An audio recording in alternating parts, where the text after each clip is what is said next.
জমি ভাগাভাগিকে কেন্দ্র করে বিবাদ ঘটনাচক্রে পরবর্তীতে অগ্নিসংযোগের ফলে গ্যাস সিলিন্ডার বিস্ফোরণে পরপর 3টি বাড়ি ভস্মীভূত হওয়ার ঘটনা চাঞ্চল্য সৃষ্টি করে গোটা এলাকায়। ঘটনাটি ঘটে দক্ষিণ 24 পরগনার ঢোলাহাটের দক্ষিণ হরিণডাঙ্গা এলাকায়।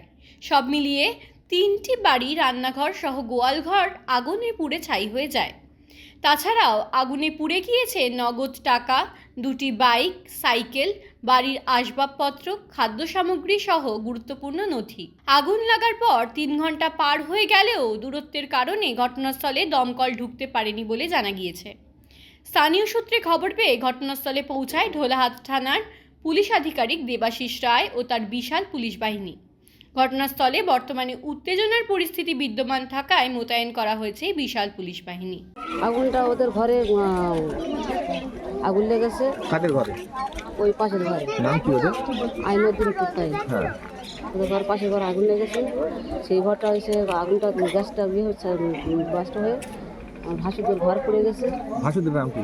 ভাসুদের নাম জলিল কুরকাই। আর আমার ঘরটা পড়ে গেছে। আমার জিনিসপত্রের মতো, আমার হাঁড়ি খোলা মেশিনপত্রের মতো, আমার টাকা পয়সা, আর হাঁস মুরগির মতো আমার সব কিছু আছে। আমি এই ঘরে থাকি, মাটির ঘরে। আপনার কটা ঘর পড়েছে? আমার একটা ঘর পড়েছে।